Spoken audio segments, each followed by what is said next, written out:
Okay. Cool.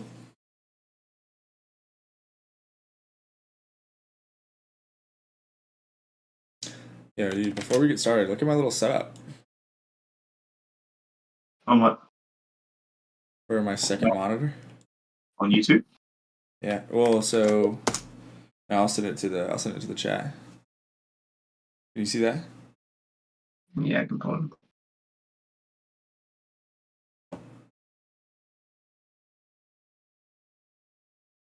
Very nice. Right. So yeah, the bottom right corner is the chat. Bottom, then I can monitor it. Yeah, I think that'll be a good little setup.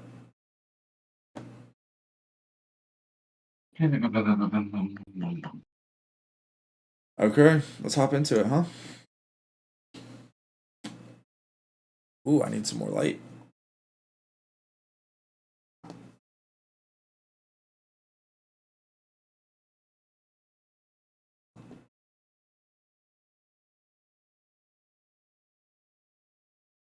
Here it is. All right, I'm hitting record. Hey everybody, welcome. Time for the non-fiction section of Read Between the Lines, where we take you behind the cover and between the hot lines of some of our favorite books and do our best to make them your favorite books too. This week this month, we are talking about Old Man's War and Song of the Cell. Song of the Cell is the one we'll be focusing on now. They do pair really well together because one is a science fiction book about, rejuvenating people's entire bodies and making them into an entire new person. And Song of the Cell is about a scientist who is exploring what cellular biology can do to cure illnesses and create the new human, which isn't a science fiction version of humanity, but rather a solution to a lot of the world's problems by understanding the cells that make us up and how we are just a bunch of little building blocks built up into a little human being. I'm really excited to talk about some of the science behind this and the ethical considerations that come with completely rebuilding human beings. Coming to help me with this is science extraordinaire, engineer, and much more intelligent human being than myself. A lot of really smart cells all bundled together in the cell that makes up the dirt, that makes up the human of Sydney Squid Key.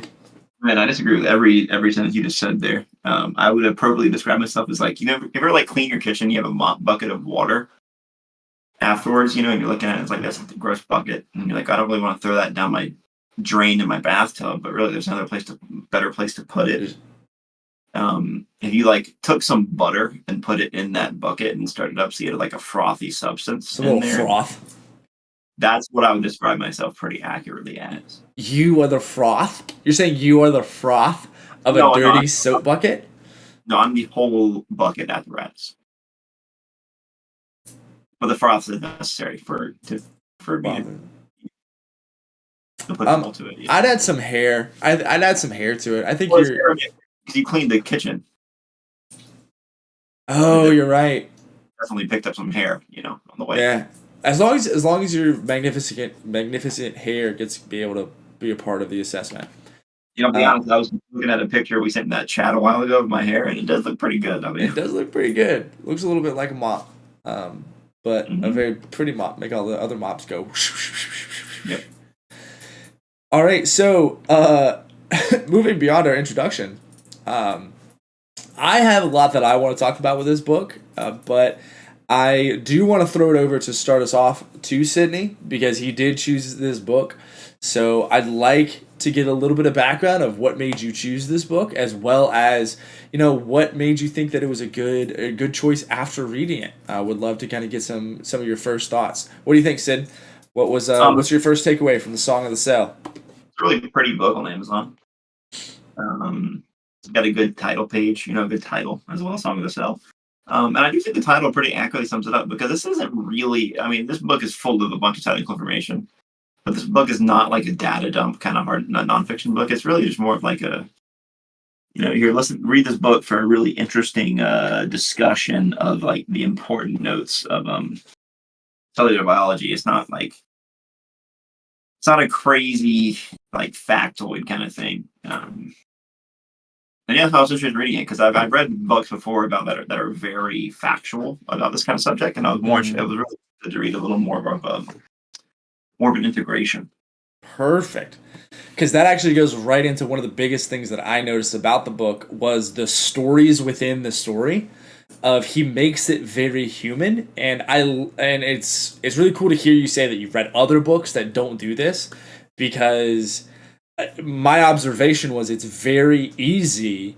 The subject matter lends itself very well to talking about humanity, because he talks about how these are solving, his patients' problems, how he's trying to solve cancer, trying to solve diabetes, these kinds of things.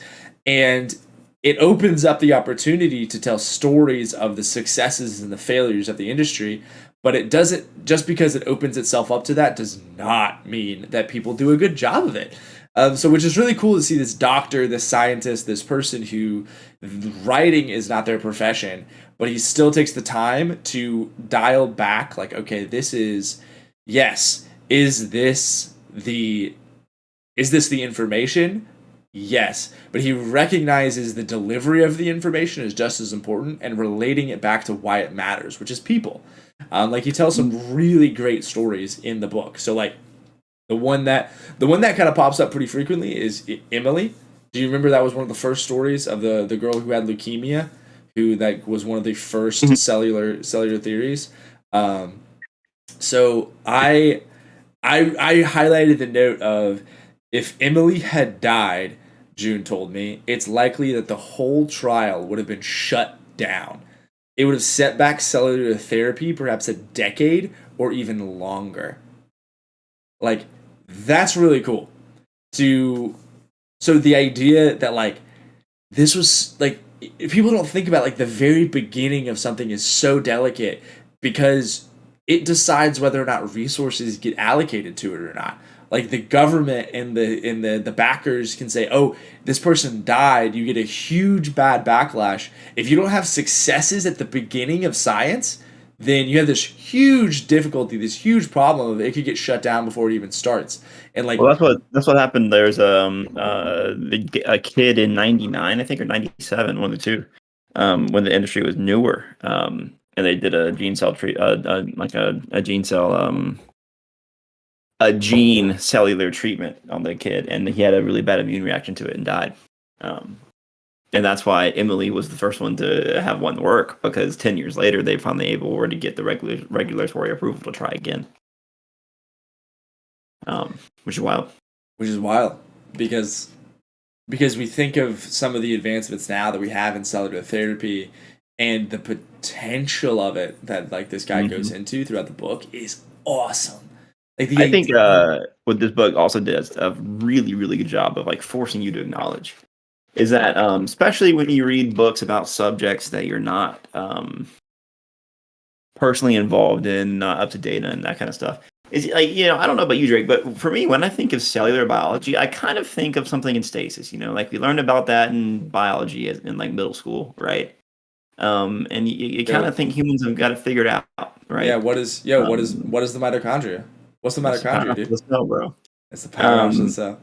And you kind of think humans have got it figured out because you learned it in school, and especially because the study of these systems has been going on for so long. But you read this book, and it makes it very apparent that it is, like, a really actively evolving field. Like, if you read a book in 2010 versus this book in 2022, it's very different. What's happened? Like, that Emily thing, I think she was treated in 2007, and she was born in 2002. Wow. Yeah. Like, that is not stasis. Like, that field is not sitting still, right? Yeah. And, like, I feel like we study, especially in school, I feel like we study the things that are verified, we know, like, for the most part, we know are true, have been tested, have been, like, like, those are the things. And by the time something gets through the rigors of being changed from a theory into law, and, like, hey, we can teach this for sure, like, you're 10 years past where it's cutting edge. Like, this is a doctor, at least, yeah. Like, this is a doctor talking about what they're doing right now. Like, it was really cool to see multiple times where he would say this is not verified yet. Like we don't know this for sure yet. We are still waiting for results to come back about this, but this is what we expect it to be. And also talking about how like we don't know why this happens. Like we did this thing, and they're like figuring it out, and the implications of that are huge, because all it takes is a couple of breakthroughs in a scientific field, and all of a sudden you have like a complete revolution of how we view medicine. And I think, I don't know about you, but I think the implications of that are beyond what a lot of people in the not commonwealth, like the mainstream realize, like the possibilities that are like within our grasp if we try. That's what I'm trying to get at about like it not being in stasis, right? Because you think like, especially stuff you learn in school, is that like, because you learned about it as a kid, that that's the state of the world. And people are constantly talking about, yeah, well, when we're older, this XYZ health issue might have been solved by now. And I think when you read this kind of stuff, it's like, oh shit, like there's a distinct chance that a lot of these, not all, but a significant amount of these issues that you face, that you hear about really ruining people's lives and stuff, will be corrected, but we'll have a much better handle on how to confront them 20 years from now. Yeah. Well, and it's also really cool to see it happening. We talk about, oh, this is how, cancer is going to be beaten in 20 years. If it's very easy to say that, and then you don't look and pay attention to like, this is the sweat, blood, and tears in life that is going in to making that a reality. Like, it is not easy. What do you think about that? The chapter on, or it might be just a section on the first bone marrow transplants. Yeah, and how that like that's common now. Like bone marrow transplants are like a common thing. Yeah, like and it's like how would we not have done this? Like we never would have. But it was recent. Do you remember when it was? It was the 70s. When they first started doing it. But the thing was, it was in the 70s when if you had a disease that required a bone marrow transplant, it was a death sentence. You were just like, well, I'm gonna die. And it was like just pretty much treating symptoms, like making you comfortable, right? Until it was over.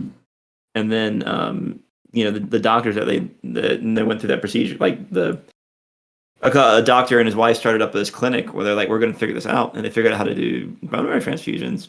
Not transfusions, Jesus Christ. Transplants. What's the word?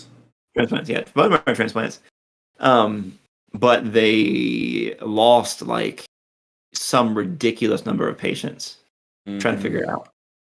It was like 70% or something. Yeah. It was like a large number. Of like 200. Yeah. And like it was like really rough emotionally, and it was like gross, nasty work because we hadn't figured out how to do it efficiently yet or anything. And it's like that was the 70s, right? And our parents were alive when that was a problem. When our parents figuring out how to do it. Yeah. Like that's the crazy thing about it is like they were out there really going through it trying to figure this out. And now it's a common procedure. Like, yeah, it's still a spooky one, but it's not like going to Mars, right? Like, it's not a death sentence. It's not like that getting that disease used to be a death sentence. And I think a really strong lesson to learn there is making this progress is not easy or safe. Like, it is going to require people to take risks. And that is something that not a lot of people are willing to do right now. Like, not a lot of people are willing to fund or risk, like, something going wrong. Like the case with Emily. If she had died, it would have set us back decades. That's very true. Like, if someone dies, your branch of science is shut down. It's not worth the risk anymore. It's like we'll just make them comfortable till they die. Like, that's a better option. It's like, really? What about the thousands of people we could eventually make this just non-existent for? That's the only reason I think they were really able to do that bone marrow transplant work was because like everyone recognized it as a death sentence. So it was like, yeah, like these people can sign up for the risk because everyone understands that, like, as we do something about this, it's done. They're done anyway, so might as well let them contribute to. Was it there was something else you talked about, that same kind of thing, right? Of like the risk wasn't worth the amount of, like, the potential dangers were not worth the risk of like making a change. It was like something about deafness, or do you remember what I'm talking about? Mm. There was a section, I wish I remembered it. There was a section about a certain disease or a certain like malfunction, that it was like we could make these changes, but it would be so risky, and it's not like the person can survive and the treatment could kill them, but the treatment could cure them. And like if we figured it out, it could cure everyone. But because the risk is that someone could die, whereas the thing that we're fixing isn't necessarily lethal, they can't justify the experiments. They can't justify the risk. And so like it was like dwarfism or deafness or something that they could like. Was it deafness? Yeah. Because they did talk about dwarfism at one point, right? Only briefly. Only briefly? Mm-hmm. Because that is a genetic mutation in the is it the thyroid or the bone, how the bones are made? He talks about it a little bit. He was referring to, like, there's a idea that if you could inject a particular kind of cell into like into the ends of bones of young kids or whatever, it would make them taller. And it was that he used that as an example to like go into like what is treatable with risk and what isn't, right? Yeah, and like that one's a lot easier. I mean, maybe not necessarily. That's not easier. Might not be the right word, but like I feel like that's a little more straightforward than deafness, because people are happy as like when they have that genetic mutation. Like it's just they're different, but a lot of people are like fiercely proud about like, no, this is not a problem that needs to be fixed. Whereas deafness, I feel like, I don't know, no one is like, yeah, I'm proud that I'm deaf. I'm sure deaf people say that. Say again? I'm sure deaf people say that. Do you think? Proud of it. I wish I knew I could find here. I'll look at the part. I'm trying to find the part where he talks about it. Not necessarily proud, but like, I mean, it's such an inconvenience to be deaf. I think it is amazing the people who are able to go through life and be completely without a sense. Mm-hmm. But if you have to do so many things like modifications in order to give you your hearing back, like the cochlear implants and the like tech that can malfunction, to have a different type of tech, a biological type of tech, to make it not as much of an issue, to make your hearing come back. Mm-hmm. I don't think there's anyone that would say like, no, I don't want to do that, unless the risk is like, it could kill you, and that's the problem. Well, it's just a slippery slope, right? Of like, he gets into like eugenics and all that kind of nonsense, right? Which is really dangerous, really slippery. But yeah, I mean, this book raises a bunch of really interesting questions about like what warrants correction, right? Yeah, that's what I'm getting after is like, what do we decide? Because this is all him talking about gene editing, like before, like in vitro, of who gets to decide what should be edited? Like, do we want, okay, well, if we're gonna fix dwarfism, like, and we're gonna say that it needs fixing, which it's not true. Like, who gets to make the choice of what needs to be changed and what isn't? Okay, are under 5 feet people now, or like under 5.5, under 6 feet? Do we only want 8 foot tall, golden boys like in Red Rising? Yes, like, that's what I want. That's what I want. Like, And so who gets to make the call of what is yeah, that's what messes me up, is who gets to make the call on what is worth fixing and it should be left alone. Mm-hmm. But I mean, it's impossible that, like, it's so granular on a case by case basis, right? Yeah. That the generalization is almost like worthless, right? Like you would need this big, huge, like couple thousand page book, being like, if this is the problem, go to this page. Yeah. Yeah, but what I don't agree with are the people who just reject it out of hand. Because was also part of the conversation of, like, there are some people like, no, God, it comes kind of down to, like, you're playing God, like in God's creation, like you can't edit genes because, that's messing with, the natural order. And it's like, okay, well, is the natural order always good? And that's when it becomes tricky. Like, okay, who gets to decide? Mm-hmm. Who gets to decide? I'm saying, bro, you went to the store to buy your meat, man. I don't think that's quite to the natural order. Yeah, the natural order of what things should be. I don't agree with we should reject it out of hand, but I do think it's very tricky of, like, okay, who do we fix and who do we not? Because in my mind, I'm like, if we can cure, like, the whatever happens to make, the nerve that goes from your ear to your brain and you can't hear, in my mind, I'm like, yeah, fix that. But you're right. Maybe I'm wrong. Maybe there are people that are like, no, this is how I want to be. This is how it should be. I'm proud of how I ended up, and I could be totally wrong. And like, that's how they want to go. And there are plenty of things that are like that. But to reject it out of hand, of saying we should change nothing, like we should not explore this, and we should not, like, make ourselves we make plants resilient to disease, but we're unwilling to do it to ourselves. Well, people get really up in arms about the GMO thing. Yeah, which I think is ridiculous. But what can you do? Yeah. Think about plants. Everyone would have starved to death if we didn't have GMO. Yeah.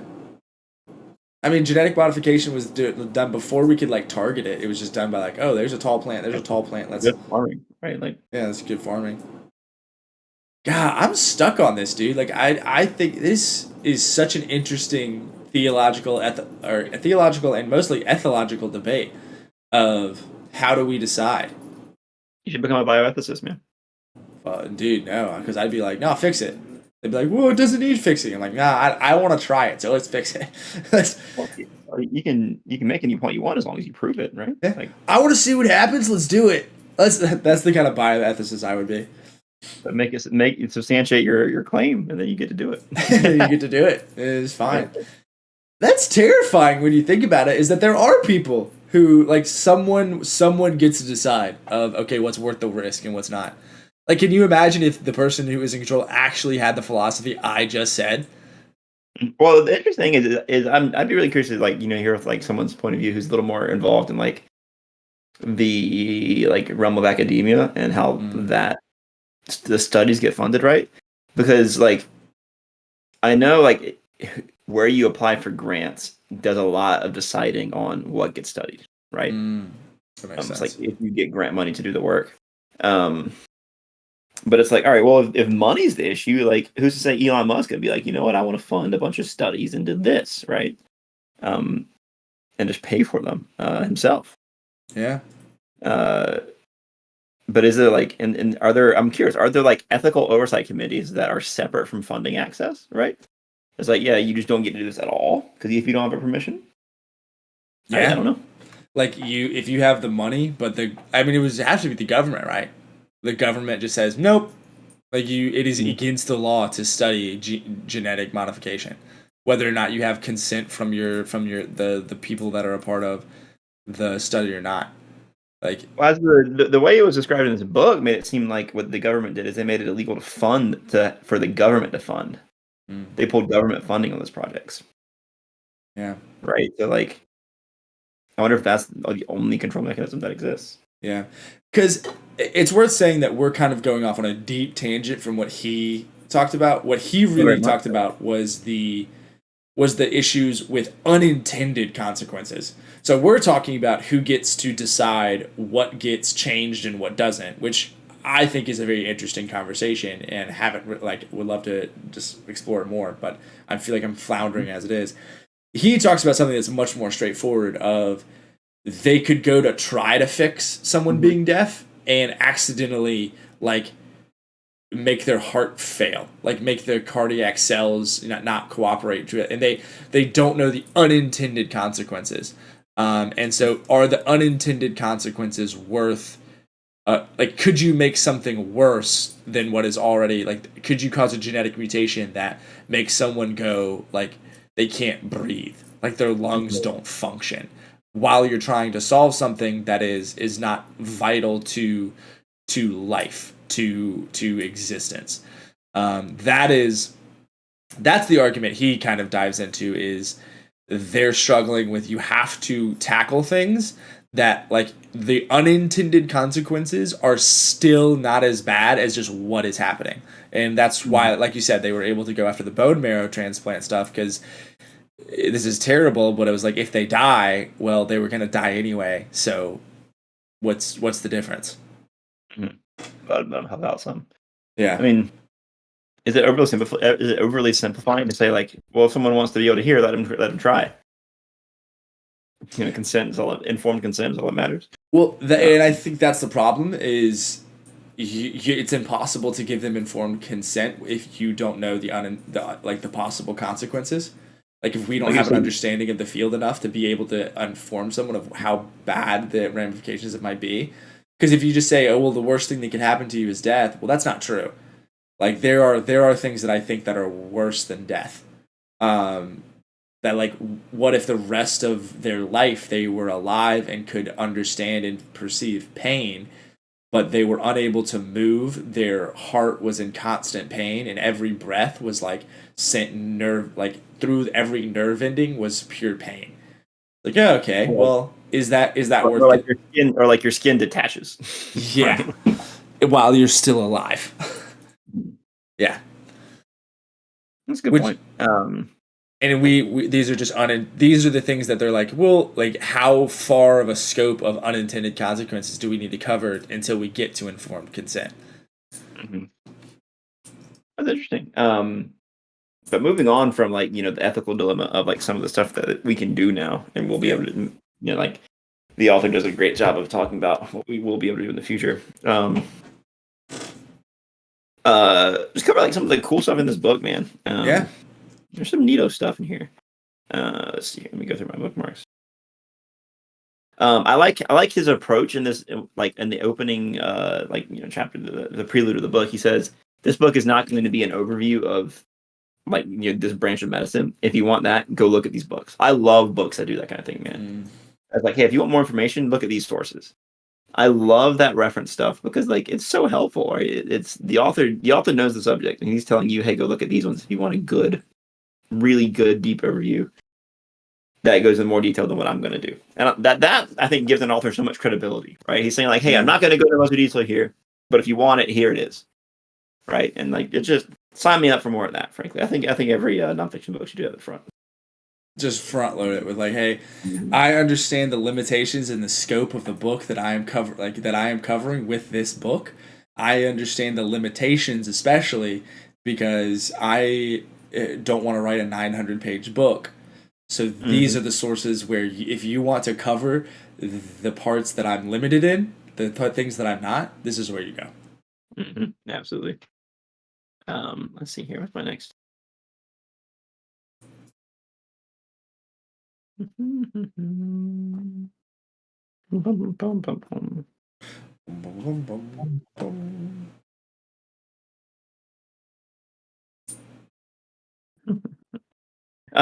I really enjoyed reading this thing is the author's just infatuation with his subject of study, right? Because he clearly is so passionate about the work he does, right? Yeah. And this really, and a little subset of that really aligned with me as like someone who thinks little things. I think graphically, I think in 3 dimensions often, likely because of the consequence of my education, that kind of stuff. He spends a good bit of time talking about the geometry of some of these systems, right, and how they're arranged. and how the form of these systems perfectly aligns with the function. And I think that is just like such a good little summary of like, biological evolution, how the systems have arrived at these perfect solutions to problems, right? And I think it's just so and almost enlightening that that's how all this stuff works in your body and around you in the world, right? It's all these proteins firing in exactly the way they have to, because they've evolved to be that exact function, to serve that function in that form by like evolutionary pressure, right? It's like if it doesn't go exactly right, it just dies. If it doesn't go 99% correctly, it dies. If it goes 99.5% correctly, you have a disorder. And if it works perfectly, you're fine. Yeah. That margin is just so stunning to me. That's how like the world. That's how we all exist.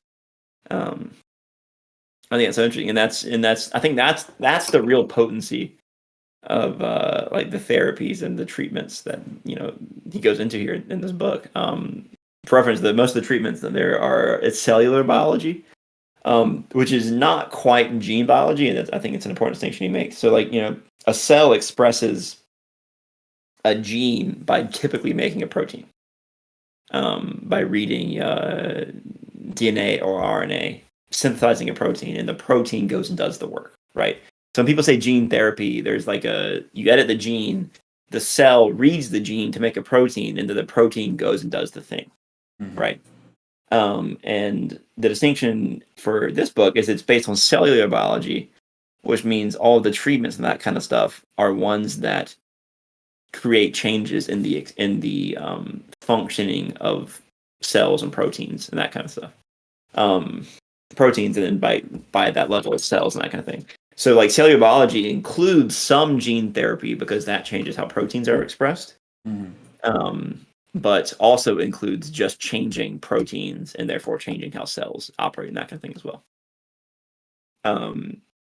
And before I got on the tangent, I think what's so interesting about that is you change like a little teeny a bend in a protein, and it makes someone's life better, right? They don't get pain or whatever. And that, I think it's just so cool that this branch study is going to be a little more holistic. The author goes into a great point towards the end of the book about the scientific thinking over the past 200 years has been what's the word he uses, Drake? It's like atomist. I think so. Atomist, yeah. Atomist. Atomist being like referencing like to solve the system and figure out how to best affect your results to get the results you want. You find details around the smallest division you can, right? So for like us, it's cells, right? Individual cells and that kind of thing. For chemicals, it's atoms, that kind of stuff. And he makes a point here that like, yes, we've got into a bunch of detail figuring out exactly how different cells work and different proteins work and all that kind of stuff. So now it's time to start pulling them into a concrete vision, figuring out how like the whole different systems interact and that kind of stuff. This is where he brings up the idea of the song of the cell, right? Yeah, it's not.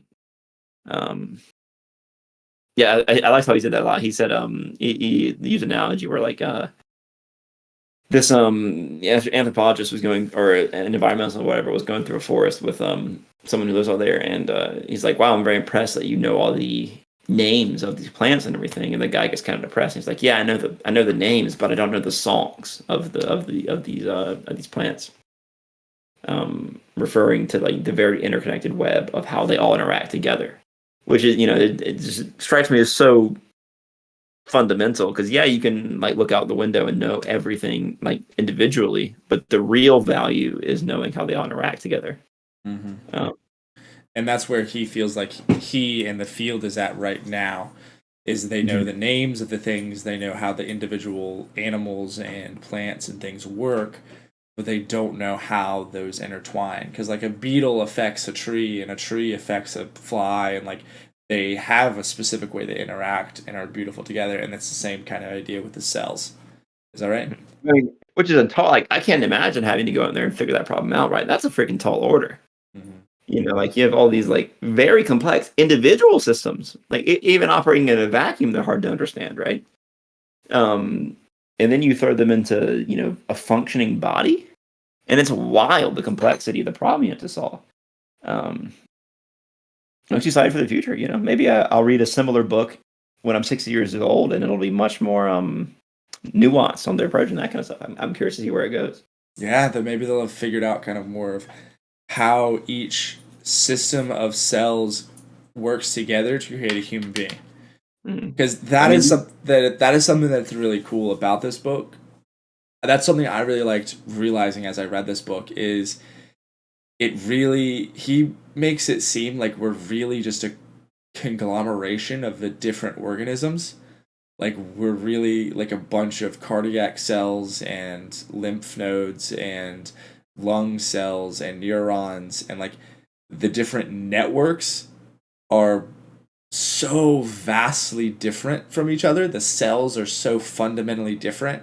And like some of them are legitimately different, like bacteria that we picked up along the way of our evolution, of like they were things that used to be external and now are just internal, and they're cells that make us are a part of us, but they're so different that they had to have come from like a different source, and now they're just part of us, and that we are just a collection of different cells that have decided to work together, and then boom, they make a human. Like that's really that they're all cells that have decided to work together to get the resources they need. To like the byproducts of these cells are what fuel this to like make you be able to go get this and bring the energy in to then fuel everything and make the cells actually live. And they're all just like cardiac cells are different than your liver cells, and like they're different organisms that all come together to make the human. And we understand now the individual systems, the liver, the lungs, the heart, like those different cells, but we don't quite understand how they all come together and make a human being and how they work together to do that. Is that right? I mean, we understand like the organ level. We don't quite get at the cellular level. I don't think to complete understanding. Just like the complexity of it is mind-boggling, right? I wonder, you know, you think if we read a similar book and when we're 80, if like, I mean, like, I guess does the base level of knowledge needed to understand it just change? Is that the case? I'm curious. Yeah. What's it look like? I don't know. Okay, I have one more question for you, Squid, before we wrap this up. I want to know, what cellular advancement would you most like to see happen? Both realistic and fantastical. Fixing depression, man. Figuring out neural circuitry. Did you read the section on depression? The deep probe, the one that she literally sticks like an electrode in, and they found exactly where it was, and like some people just fixed it immediately. Wild, man, absolutely insane. That's it for me. That's my one. And that's a great point. That's a great way to talk about one of the other things that the author brings up, is that we often think of, like, in the sci-fi world, these advancements as very inhuman, impersonal, like the robotic legs and the, you know, bionic arms and eyes, and it's like, oh, you're becoming less than human, and it's these like churn and burn type of situations. But real cellular biology and advancement is so personal and is so individual, because the reason I bring this up now is because the therapy that you're talking about was so specific to the individual that the same process did not work for the same symptoms. Like, people would be expressing the same symptoms, but apparently their cells are different enough that the solution had to be vastly different. Do you remember what I'm talking about? Yep. Because like, depending on the source of depression, it can be either a symptom of individual cells, or an issue of individual cells, or it can be a issue of like the entire network, and they can't They can't fix the individual cells as fast. They can Yeah. fix the network faster, which is wild. And it presents the same. Just the same. Yeah. Is there any cellular advancement that you kind of see like as that's fantastical, that's kind of outside the realm of really possible that you would like to see? Kind of getting into the science fiction realm, but maybe tied to a possible advancement that we read about in the book. Yeah, like super joints, right? Like knees that never go, never Yeah. wear out. Was that never wear out? That kind of stuff. Which I feel like is not impossible, but definitely hard to do. Because to be honest, my knee's been hurting this week, and I've been very aware of it. I'm like, this is bullshit. What's happening here? I'm getting old. Yeah, My- apparently. Yeah, apparently this is what it means to be old. Yeah, like, fixing knees and everything. That'd be cool. Mine is I really want like a programmable stem cell, like an external and programmable stem cell that can go inside you and kind of fix stuff. If you Mhm. submit like a design, like it could slowly rebuild like a lost limb, or like you can program it to just slowly take resources and just like build it out. And in that same vein of like external to humans, something that could build something out, like a cell that could build things the way that they do in like the beginning of life, like cells build a human. Like they talked about how like it would just slowly build it. If you could give it a design and then stick it on a plot of land and then come back in like 3 months and like you left it the resources it needed and it's built a building. Like Wow. Yeah. like 3D printing on steroids. Like biological 3D printing. Yeah, That'd be cool. very cool. And you're asking for something to run amok though on that one. That's for sure. Say again. You're asking for something to go horribly wrong and turn the whole world into one thing or something like that. Oh yeah, if it would definitely need to be carefully monitored for sure. All right, any final thoughts, Sydney? No, it's just a good book, man. It's a good read. Good fun stuff. Which is weird because it's a lot about cancer, but it's good. Yeah. I think this book does a really good job of educating people while still keeping engaged by binding it to reality, keeping the stories and the people involved, because that's what it comes back. I think that's because it's what he values. So it's a very good book with enough stories that keep it real while still I being think educational. I think you hit on the head. Like the goal of the author is not to make cellular engineering or biology the work of it to make it inhuman, is to make it extra human. I think is the point for the author. I think he does a really good job of really tying the whole story to that point very well. I love that. Okay, well, thank you so much for joining us for our nonfiction section this week. This has been Read Between the Lines. Check us out on YouTube and catch it and wherever you